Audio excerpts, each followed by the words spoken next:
Most gardeners are stuck in a trap they don't even see. They treat their backyard like a seasonal rental, filling it with plants that die, get ripped out, and demand to be replaced year after year. They spend money on seeds. They spend hours on transplants. They watch everything grow, harvest once, and then start the whole cycle over from zero. It's exhausting, it's expensive, and it's completely unnecessary because there's another way to garden. A way where you plant something once, and it feeds you for 5 years, 10 years, sometimes the rest of your life. These aren't rare or exotic plants. They're just the ones nobody talks about because there's no money in selling you something you only buy once. Today, I'm going to show you the backyard crops that keep producing season after season without you ever touching a seed packet again. This is how you build a garden that works for you, not the other way around. Egyptian walking onions. The first one is something most people have never heard of, and that's exactly why it works so well.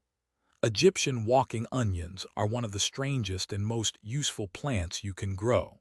They're called walking onions because they literally move across your garden over time. Instead of producing seeds at the top of their stalks, they grow clusters of small bulbs. When those bulbs get heavy enough, the stalk bends over, touches the ground, and plants itself. The next year, that new plant does the same thing. Without any effort on your part, the patch slowly walks across your yard. But here's what makes them truly valuable. You can harvest 3 different parts of this plant. The green tops work like scallions. The underground bulbs work like shallots. And the little topset bulbs can be pickled, roasted, or replanted. One plant gives you 3 crops, and it never stops producing. Most people overlook walking onions because they don't look impressive. They're not flashy. They don't have colorful packaging at the garden center. But once you have them established, you will never buy onions again for the rest of your life. You'll have more than you can use. You'll be giving them away to neighbors. And every single year, the patch gets bigger and more productive without you doing anything at all. The key insight here is that this plant has survived for thousands of years specifically because it doesn't need human intervention. It was designed by nature to spread and thrive. When you plant it in your backyard, you're not fighting against biology. You're working with a system that already knows how to sustain itself. That's the kind of plant that belongs in a permanent garden. Jerusalem artichokes, another powerful one, is the Jerusalem artichoke, which isn't actually an artichoke at all. It's a type of sunflower that produces edible tubers underground. And once you plant it, you will never get rid of it, which is exactly the point. These plants grow tall, sometimes 8 or 10 feet, and they produce beautiful yellow flowers that attract pollinators. But the real value is below the surface. Each plant creates a cluster of knobby tubers that taste like a cross between a potato and a water chestnut. You can roast them, mash them, slice them raw into salads, or ferment them into pickles. They're incredibly versatile. What makes Jerusalem artichokes special is their aggressive reproduction. Every tiny piece of tuber left in the ground will sprout a new plant. Most gardeners see this as a problem. They complain about how invasive these plants are. But if your goal is to create a food source that never runs out, that invasiveness becomes your greatest asset. Think about it this way. With potatoes, you have to save seed potatoes, store them properly, plant them again each spring, and hope they don't rot or get eaten by pests. With Jerusalem artichokes, you harvest what you want and leave the rest. The ones you leave become next year's crop automatically. You're not managing a garden anymore. You're managing an ecosystem that manages itself. The other advantage most people miss is the timing. Jerusalem artichokes can be harvested late into winter, long after other fresh vegetables are gone.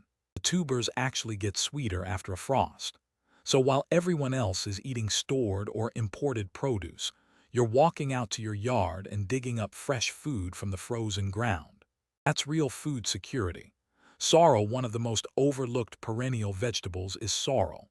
It's a leafy green with a bright, lemony flavor that comes back stronger every single spring. Most people have never tasted it. which is strange because it was a staple food across Europe for centuries before modern agriculture pushed it aside. Sorrel is one of the first greens to emerge in spring, often weeks before anything else is ready to harvest. While other gardeners are still waiting for their lettuce to germinate, you're already eating fresh salads. That early harvest window is incredibly valuable because it fills a gap in the growing season that most gardens can't touch. The plant itself is almost indestructible. It tolerates poor soil, partial shade, drought, and neglect. You can cut it back hard multiple times per season, and it just keeps regrowing. A single plant can produce for 15 years or more without any decline in quality or yield. What most people don't realize is that sorrel actually improves over time. The root system gets deeper and more established. The leaves get bigger and more abundant. You're not dealing with the decline that comes with annual crops. You're watching something build momentum year after year. The flavor is what really sets it apart. That tangy, citrus taste adds complexity to dishes that would otherwise be boring. You can use it in soups, sauces, salads, or as a garnish. It elevates simple meals into something that feels sophisticated. And because it's perennial, you always have it available. It's not something you have to plan for or remember to plant.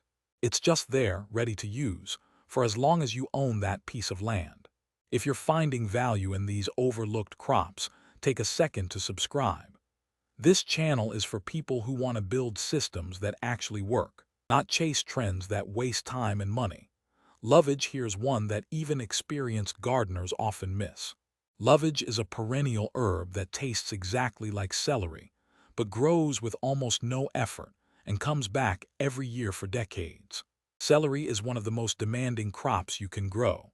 It needs perfect conditions, constant watering, rich soil, and a long growing season. Most home gardeners fail with it completely, but lovage gives you that same flavor profile without any of the hassle. It's hardy, drought-tolerant, and virtually pest-free. The plant gets big, sometimes 5 or 6 feet tall, and every part of it is edible. The leaves work as an herb for soups and stews. The stems can be chopped and used exactly like celery stalks. The seeds can be harvested and used as a spice. Even the roots are edible if you dig them up, though most people leave them to keep the plant producing. What makes lovage brilliant for a permanent garden is its reliability. It emerges early in spring, produces heavily through summer, and doesn't require any special attention. You don't have to succession plant it. You don't have to worry about bolting. It just grows and keeps providing that celery flavor whenever you need it. Most people spend money on celery at the grocery store their entire lives, without realizing there's a plant that could provide the same thing free of charge for decades. That's the kind of inefficiency that creeps into our lives when we don't question the default options. Lovage is the smarter choice. Plant it once and you're done. Sea kale, one of the most elegant perennial vegetables, is sea kale. It's a plant that was once considered a delicacy in Victorian England, served at the finest tables, and then somehow forgotten by modern gardening. Sea kale produces thick, fleshy leaves that can be eaten raw or cooked. But the real prize is the blanched shoots. In early spring, you cover the emerging plant with a pot or bucket to block the light. This forces the plant to produce pale, tender shoots that taste somewhere between asparagus and broccoli, with a subtle nutty sweetness. The plant is stunning to look at, with blue-green foliage and clouds of white flowers. It works as an ornamental as well as an edible, which makes it perfect for front yard gardens or spaces where you want something beautiful that also happens to feed you. Sea kale is incredibly long-lived. Once established, a plant can produce for 20 years or more. It tolerates salt, poor soil, and drought. It was originally a coastal plant, adapted to harsh conditions, which means it laughs at the kind of neglect that kills more delicate vegetables. The reason most people don't grow sea kale is simply awareness. It's not in the big seed catalogs. Garden centers don't stock it. You have to seek it out from specialty nurseries or online sources. But once you have it forever. That small upfront effort pays dividends for the rest of your gardening life. Good King Henry, another perennial that deserves far more attention, is Good King Henry. The name sounds like something from a fairy tale, and in a way, it is. This plant was grown in cottage gardens across Europe for centuries before spinach became the dominant leafy green. Good King Henry produces arrow-shaped leaves that taste similar to spinach, but with a slightly mineral undertone. You can harvest the leaves continuously through the growing season. The young shoots that emerge in spring can be cut and cooked like asparagus. Even the flower buds are edible, steamed and eaten like miniature broccoli. One plant gives you 3 distinct harvests. What makes it special for a permanent garden is its complete indifference to care. It grows in partial shade, handles poor soil, and comes back reliably year after year. You can ignore it completely, and it still produces.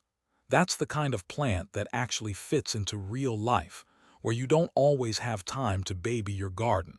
The other advantage is the extended harvest window. Annual spinach bolts and turns bitter as soon as the weather gets warm. You get a few weeks of harvest, and then it's done. Good King Henry keeps producing edible leaves well into summer, long after regular spinach has given up. It fills a gap in the harvest calendar that most gardens leave empty. This is exactly the kind of plant that was lost when industrial agriculture took over. It doesn't ship well. It doesn't store well. It makes no sense for commercial farming. But for a home gardener who wants to walk outside and pick fresh greens for months on end without replanting, it's perfect. Turkish rocket, here's one that almost nobody knows about.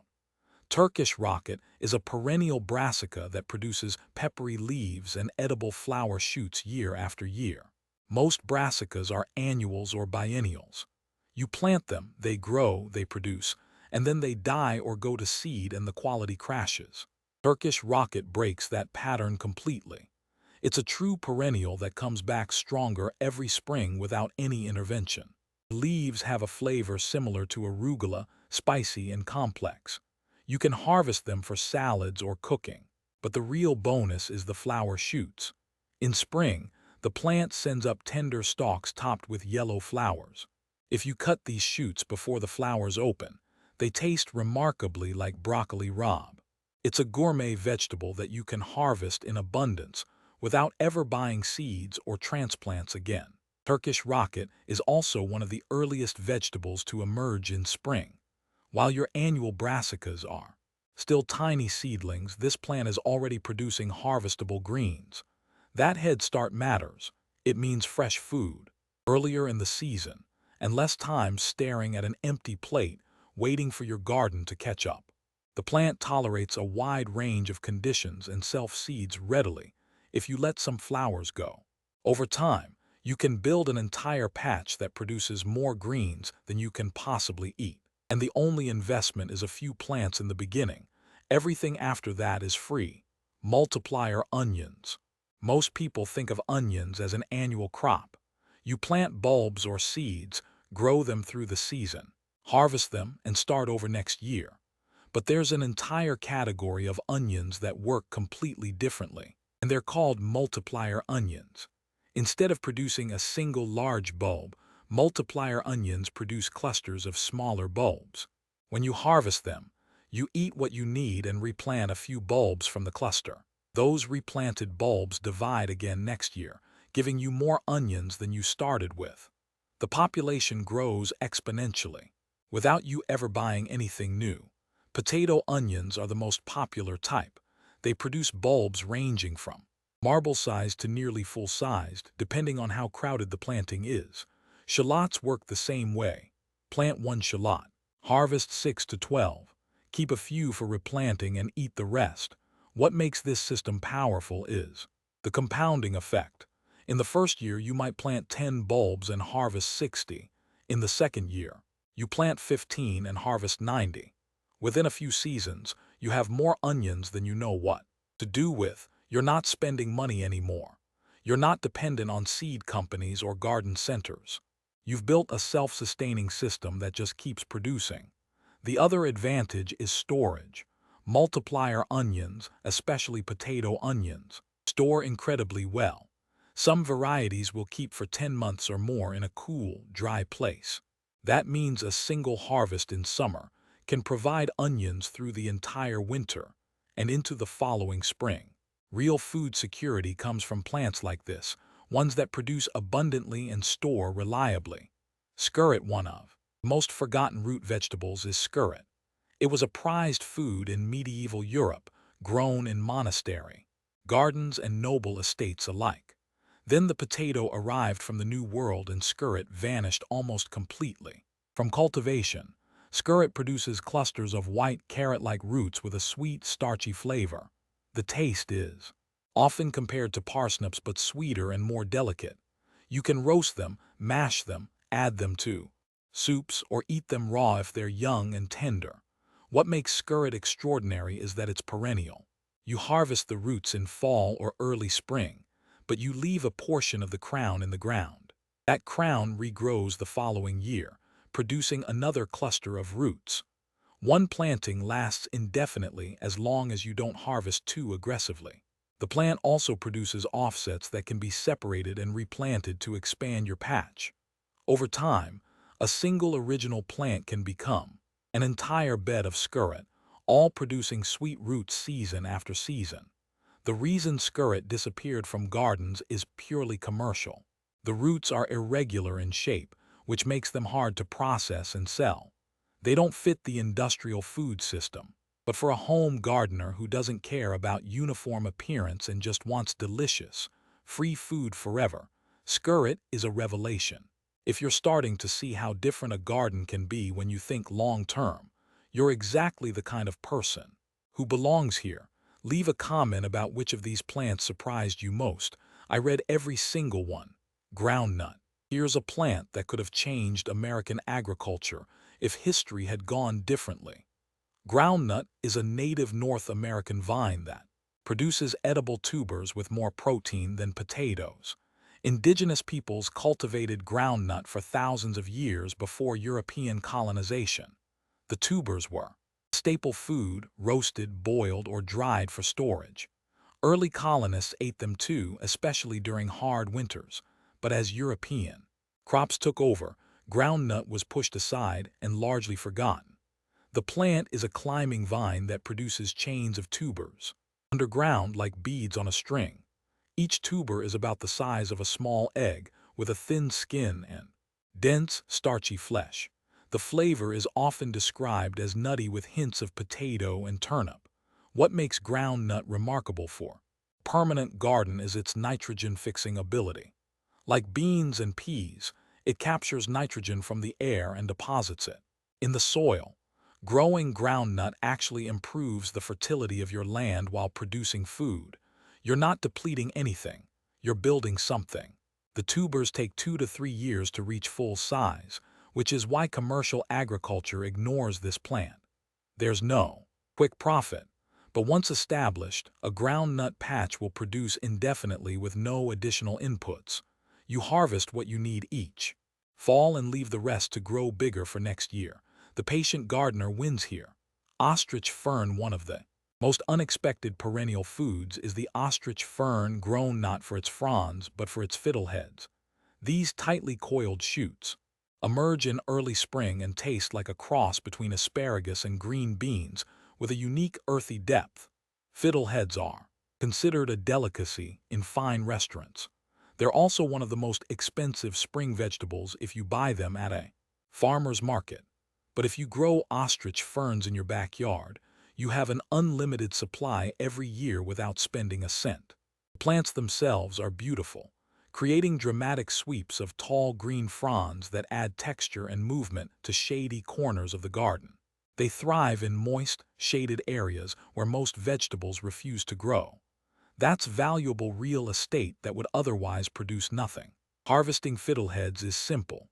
In early spring, when the coiled fronds are still tight and no more than a few inches tall, you snap them off at ground level. Each plant produces multiple fronds, so you can harvest several from each clump while leaving enough to sustain the plant. Within a few weeks, the remaining fronds unfurl and the plant returns to its ornamental role. A single ostrich fern clump can produce for decades. Over time, The clumps spread via underground runners, gradually colonizing the shaded areas of your yard. What starts as a few plants becomes a significant food source without any effort on your part. Ramps. Speaking of foods that command premium prices, ramps are wild leeks that grow in woodland settings and sell for absurd amounts at farmers markets and specialty stores. They have a pungent garlic onion flavor that chefs adore, and their short spring season makes them even more valuable. What most people don't realize is that ramps are easy to cultivate in the right conditions. If you have a shaded area with rich, moist soil, you can establish a ramp patch that will produce forever. The key is patience. Ramps grow slowly. A plant might take 5 to 7 years to reach harvestable size from seed. But once established, a patch essentially manages itself. The plants self-seed and spread gradually, building population over time. After the initial waiting period, you have a perennial resource that requires no maintenance and produces a crop that others pay dearly for. A sustainable way to harvest ramps is to take only one leaf from each plant, rather than pulling the whole bulb. This allows the plant to regenerate and keeps the population growing. With this approach, you can harvest ramps year after year without depleting your patch. The shade requirement is actually an advantage. It means ramps can grow in areas where sun-loving vegetables fail. Under trees, along north-facing walls, in those difficult spots that seem useless for food production. Ramps turn those liabilities into assets. Stinging nettle. This next one requires a shift in thinking. Stinging nettle is a plant most people consider a weed, something to be eradicated, avoided, cursed. But it's also one of the most nutritious greens you can grow, and a powerful perennial that produces abundantly year after year. The sting comes from tiny hollow hairs on the leaves, and stems that inject formic acid when touched. But cooking, drying, or even just crushing the leaves neutralizes the sting completely. What you're left with is a green that tastes similar to spinach, but with significantly more iron, calcium, and protein. Nettle has been used as food and medicine for thousands of years. It was a survival food during famines, a spring tonic after long winters, and a reliable source of nutrition when other crops failed. That history tells you something about its value. The plant spreads aggressively through underground rhizomes, which is exactly what you want in a permanent food system. You don't have to replant it, you don't have to baby it, you just have to harvest it. And the more you harvest, the more tender new growth it produces. The trick is to harvest young shoots in spring when they're most tender and least fibrous. You can continue harvesting throughout the season by cutting the plants back hard and letting them regrow. A nettle patch managed this way will provide greens from early spring through fall. Wear gloves when harvesting. That's the only accommodation this plant requires. In exchange, you get one of the most nutrient-dense foods available, completely free forever. Day-lily shoots. Almost everyone has seen day-lilies. They're one of the most common ornamental plants in landscaping, grown for their showy flowers. What almost nobody knows is that the young shoots are edible and delicious. In early spring, when the shoots are just a few inches tall, they can be harvested and eaten like a mild, sweet vegetable. The texture is crisp, the flavor is clean with hints of young corn. They're excellent raw in salads, quickly sautéed, or added to stir fries. Think about how many day lilies exist in suburban landscapes. Millions of them, growing in yards and parks and commercial plantings. Almost none of that biomass is being used for food. It's just decoration. Once you know about this resource, you'll see food everywhere that others see only flowers. The plants are essentially indestructible. They tolerate drought, poor soil, neglect, and abuse. They spread readily through division, so one plant becomes many over time. And harvesting the young shoots doesn't harm the plant at all. It just redirects some of that energy into the remaining shoots, which grow slightly larger. Beyond the shoots, the flower buds are also edible. They can be stuffed, battered, and fried, or added to soups. Even the open flowers can be eaten, stuffed with soft cheese, or chopped into dishes for color. One plant provides multiple harvests across the season, and it comes back every year without fail. Scorzonera here is a root vegetable that deserves a permanent place in any serious garden. Scorzonera, sometimes called black salsify, is a perennial that produces long, black-skinned roots with creamy white flesh that tastes like a more refined version of artichoke. The flavor is subtle and sophisticated, often described as oyster-like, which earned it the nickname vegetable oyster in older gardening books. You can roast it, steam it, add it to gratins, or slice it thin and fry it into chips. It elevates simple meals into something that feels restaurant quality. What makes Scorzonera perfect for a permanent garden is its biennial to perennial nature. You can harvest roots after the first year, but if you leave some in the ground, they continue to grow larger and more flavorful.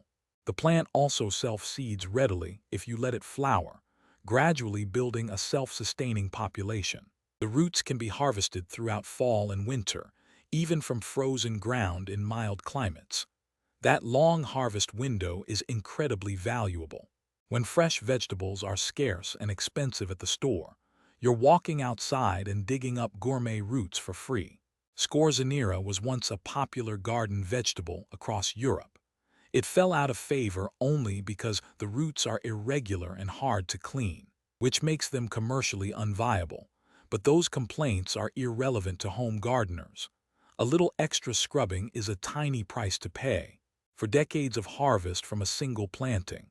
Horseradish, you might think of horseradish as just a condiment, something you buy in a jar once a year. But fresh horseradish is in a completely different league, with a heat and complexity that the jarred stuff can't touch. And once you plant it, you will never run out. Horseradish is one of the most aggressive perennials you can grow. Every piece of root left in the ground will sprout a new plant. Most people consider this a problem. They plant horseradish in a corner and then spend years trying to contain it. But if you embrace its vigor and give it appropriate space, you have a permanent supply of one of the most versatile condiments in any kitchen. Fresh horseradish root can be grated into sauces, mixed with cream for beef dishes, stirred into cocktail sauce, or blended into salad dressings. The fresh version has layers of flavor that disappear in commercial processing. Once you taste the difference, you won't go back. The leaves are also edible, young ones at least. They have a mild horseradish flavor and can be used in salads or cooked as greens. So even before you harvest any roots, plant is providing food. The best approach is to plant horseradish in a dedicated bed or large container where its spreading won't be an issue. Harvest by digging roots in fall after frost, which intensifies the flavor. Take what you need and leave the rest. What remains will be next year's crop, already growing, requiring nothing from you. We're getting close to the end of this list. If you've made it this far, you clearly understand the value of building systems that work. That's rare. Hit subscribe so you don't miss what's coming next. Cardoon, one of the most dramatic plants you can add to a permanent food garden, is cardoon. It's a close relative of the artichoke, growing into massive, silvery architectural plants that would be worth growing for beauty alone. But every part of it is also edible. The main harvest is the leaf stalks, which are blanched like celery to make them tender and mild. You wrap the stalks in cardboard or newspaper for several weeks before harvest, blocking light to reduce bitterness and improve texture. The result is a vegetable with a subtle artichoke-like flavor that's prized in Italian and Spanish cooking. Cardoon is a perennial in mild climates and can survive winter in colder areas with protection. Once established, a plant will produce for many years. The clumps expand over time, producing more and more harvestable stalks. What most people miss is that you can also eat the flower buds before they open, just like artichokes. The buds are smaller but just as delicious. And if you let some flowers open, they're spectacular purple globes that attract bees. This is a plant that does triple duty. It provides food, it provides beauty, it provides habitat for pollinators, all from a single planting that never needs to be replaced. That's efficiency that makes sense. Perpetual spinach, despite its name, perpetual spinach isn't actually spinach at all. It's a variety of charred bread specifically for leaf production rather than thick stems. And it lives up to its name, producing continuously for 2 to 3 years. Regular spinach is notoriously finicky. It bolts in heat, turns bitter, and demands precise growing conditions. Perpetual spinach shrugs off temperature swings, keeps producing through summer, and maintains its mild flavor even when other greens have given up. The leaves taste milder than regular chard, closer to true spinach, which makes them more versatile in the kitchen. They work raw in salads, cooked as a side dish, or added to soups and stews. And because the plant produces new leaves continuously, you can harvest little bits at a time rather than dealing with a single large crop. Perpetual spinach often self-seeds if you let some plants go to flower. This means new plants appear every year, extending the life of your patch indefinitely. It becomes a self-sustaining system where plants die, new ones emerge, and the harvest continues uninterrupted. For consistent, reliable greens with minimal effort, this plant is hard to beat. It does exactly what the name promises. It keeps going, year after year, filling your salad bowl without asking anything in return. Sylveta arugula, the last one I want to share, is Sylveta arugula, also called wild rocket. It's a perennial cousin of the annual arugula you find in salad mixes, but with deeper flavor and none of the bolting problems. Annual arugula is a sprinter. It grows fast, produces leaves for a few weeks, then bolts and turns unbearably bitter. You have to succession plant it constantly to maintain any kind of steady harvest. It's a lot of work for a plant that keeps quitting on you. Sylveta is different. It grows slowly, stays compact, and produces leaves continuously without bolting for 2 to 3 years or more. The flavor is more intense and complex than annual arugula, with a nuttier, deeper peppery character. The plant is extremely drought-tolerant and handles poor soil without complaint. It self-seeds prolifically if you let it flower, creating a patch that regenerates itself year after year. Once established, you're not managing it anymore. You're just harvesting from it whenever you want fresh, peppery greens. In hot climates where regular arugula struggles, Sylveta thrives. It doesn't give up when the temperature rises. It just keeps producing, steady and reliable, like a plant that actually wants to be in your garden rather than fighting against it. So here's where we are. You now know about crops that most gardeners will never discover. Plants that produce year after year without replanting. Plants that survive neglect and reward patience. Plants that turn a backyard into a genuine food system rather than an annual chore. But knowledge without action is worthless. You don't need to plant all of these. You don't even need to plant half. Pick just 3 plants from this list that fit your space, your climate, and your eating habits. Get them in the ground this season. Give them 1 year to establish. 12 months from now, you'll have food coming out of your yard that you didn't plant, didn't buy, didn't work for. And the year after that, you'll have more. And the year after that, even more. That's how real abundance works, not through constant effort but through smart choices made once and compounded over time.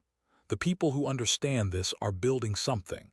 Everyone else is just buying seeds every spring, doing the same work over and over, wondering why their gardens feel like a second job instead of a gift. You know better now. The only question is what you're going to do about it.